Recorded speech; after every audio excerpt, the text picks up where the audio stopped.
ICT and keeping healthy. Now this is a continuation of the previous module that we have discussed, and इसमें हम उन्हीं principles को आगे further और elaborate करके समझेंगे कि किस तरह से हम उन principles को apply कर सकते हैं to keep our children healthy in the digital environment. एक थोड़ी सी brief history इसके ऊपर देख लेते हैं कि एक मॉडल जो किड स्मार्ट मॉडल इंट्रोड्यूस कराया गया because of the theme of keeping healthy. ये किसने, IBM ने 2000 और 2005 में इंट्रोड्यूस कराया with partnership with NCTE national council for teacher education. ये इंडिया की काउंसिल है और इन्होंने मिलकर ये प्रोजेक्ट लॉन्च किया जिसमें कि आप देख सकते हैं कि यहाँ पर एक इन बिल्ट कंप्यूटर सिस्टम है, उसके साथ उसके जो डेस्क हैं और चेयर्स हैं वो भी बच्चों के हिसाब से एर्गोनॉमिकली डिज़ाइन किए गए हैं. उनकी हाइट्स जो हैं वो एडजस्टेबल हैं. माउस और कीबोर्ड्स ख़ास तरह से बच्चों की नीड्स के हिसाब से बनाए गए हैं. तो this was a kid smart model of Little Tikes, एक कंपनी है जिसने इसको बनाया था और ये इंट्रोड्यूस करवाई गई for the use of children in their early childhood learning settings. तो इसके बाद कई और भी मॉडल्स आए but this was the early beginning of how to customize things according to the needs of kids. जैसे according to Ulrika Meyer, one of Sweden's leading experts in pediatric physiotherapy. अब Sweden की बात आपको बताते चलें कि Sweden is one of the happiest countries of the world. अगर आप हैप्पीनेस की रैंकिंग में देखें तो टॉप 10 हैप्पी कंट्रीज़ में स्वीडन भी आता है. और वहाँ पर जो बच्चों के एजुकेशन में जो प्रिंसिपल्स अप्लाई किए जाते हैं they are far more advanced than as compared to developing countries. So according to their research what they say कि when you sit incorrectly, जब बच्चा incorrectly बैठता है उससे क्या होता है कि you become weak, and when you become weak which in turn leads to the sensation of pain. अब जब बच्चे को weakness और pain feel हो रही है और incorrect posture की वजह से या किसी भी uncomfortability की वजह से, तो क्या हो रहा है कि पहली चीज़ ये हो रही है कि उसका focus lose हो रहा है. उसको पता नहीं चल रहा क्लास के अंदर क्या हो रहा है, या उसका फोकस अपनी पेन या अपनी उस फटीग की तरफ है.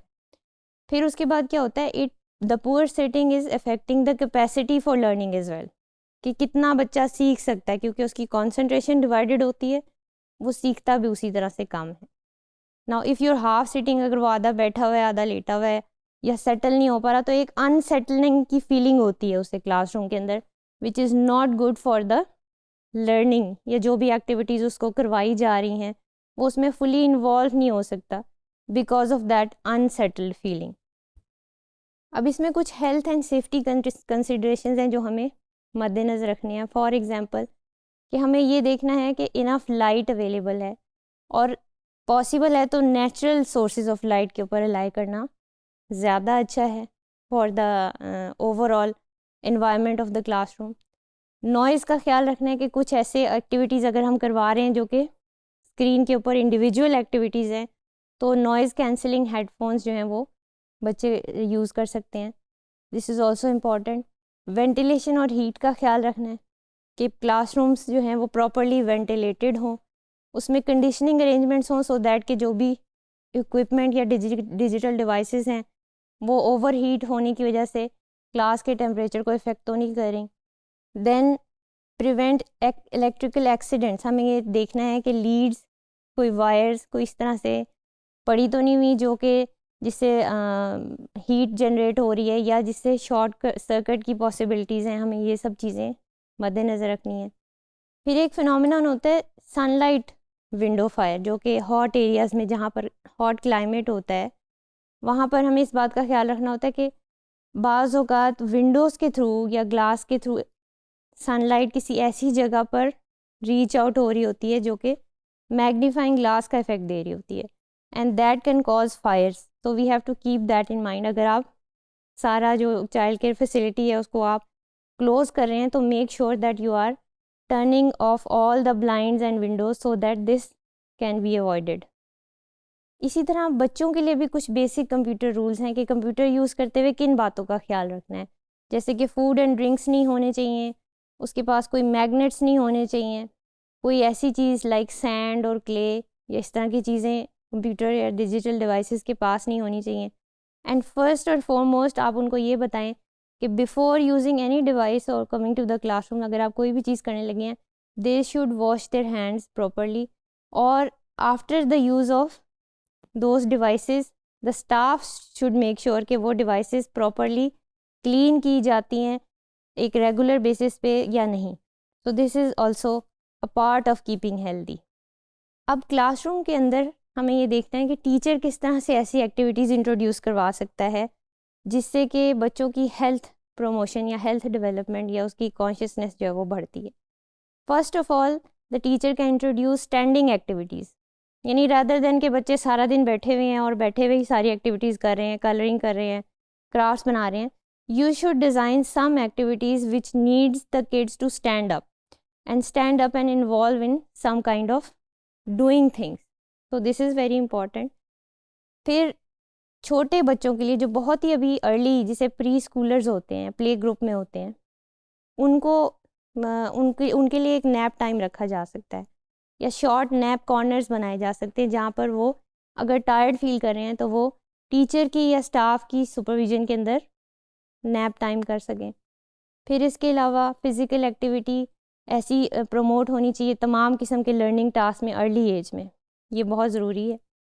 शेयरिंग टाइम हो सकता है, आप शेयरिंग करवा सकते हैं. फॉर एग्ज़ाम्पल के बच्चों का ग्रुप बना दें या क्लास का group, you can sit in a circle और स्टैंड इन अ सर्कल या जैसे आपको अप्रोप्रिएट लगता है, and share some kind of things कि आज आपका जो डे था वो कैसा रहा, या आज आपने घर में कौन सी बहुत कोई ऐसी चीज़ की, वट एवर यू फील के जो जिससे बच्चे जो हैं वो मोटिवेट हो रहे हैं, जिससे बात करने के लिए वो स्टिमुलेट हो रहे हैं, you can use those things. फिर आप मेडिटेशन और ब्रीदिंग एक्टिविटीज़ रखें. This is very important.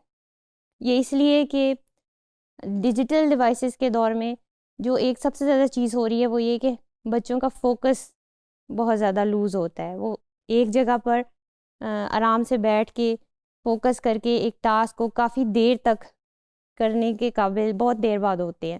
तो हमें ये स्किल जो है वो अर्ली ऑन से डेवलप करनी है by introducing short breathing exercises या किसी किस्म की मेडिटेशन आप करवा सकते हैं.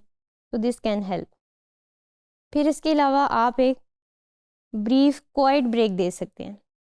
क्वाइट ब्रेक यानी कि अगर बहुत छोटे बच्चे हैं तो ज़ाहिर है वो बहुत ज़्यादा देर चुप करके नहीं बैठेंगे, but just to give them an introduction, just for 1 minute और 1.5 मिनट आप उनको कहें कि ये आपकी क्वाइट ब्रेक है. उसमें वो कुछ नहीं करेंगे, सिर्फ बैठेंगे. They are not talking to each other, not doing anything. So when the child is not doing anything, now it is up to the teacher to observe कि what the child is doing while not doing anything. This is important because इसमें हो सकता है कि बच्चे कुछ ऐसे cues दें जिससे आपको पता चले कि these cues need to be addressed, and you can talk to the parents, you can talk to the child, and you can open up about that. फिर इसके अलावा आप टॉक सर्कल्स कर सकते हैं जिसमें आपकी थीम्स हो सकती हैं कि वो उनको क्या खाना पसंद है या where do they want to go for vacation, and कहाँ पर वो जाना चाहते हैं, कहाँ नहीं जाना चाहते, their likes and dislikes about food.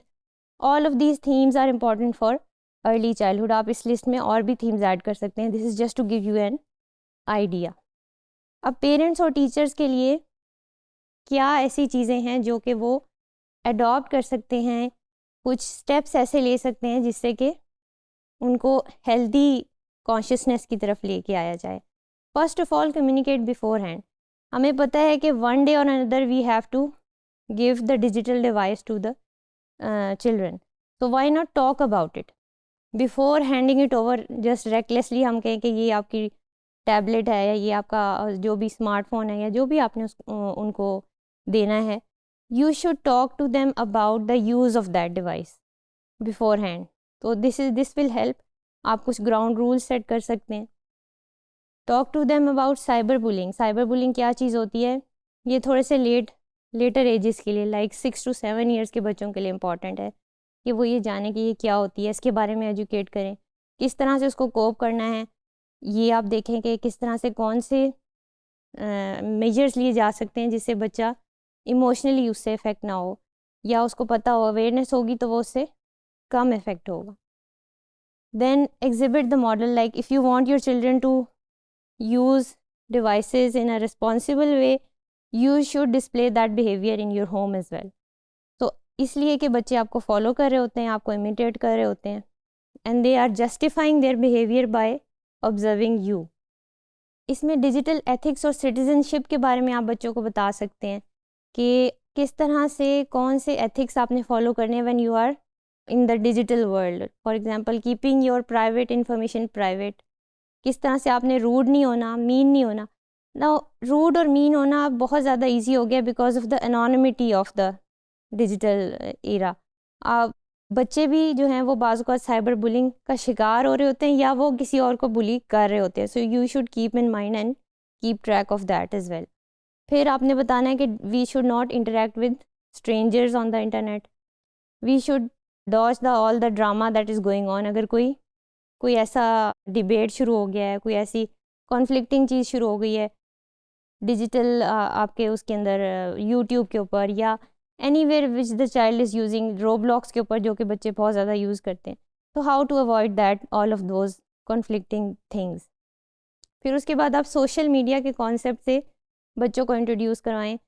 और ये बहुत ज़रूरी इसलिए है कि सोशल मीडिया, जैसे कि मैंने बताया पहले भी, कि सोशल मीडिया में बच्चों को एक चीज़ ये लगती है कि they are very connected and they are connected to their peers and all of that, but in actual terms the social media has isolated humans more than ever.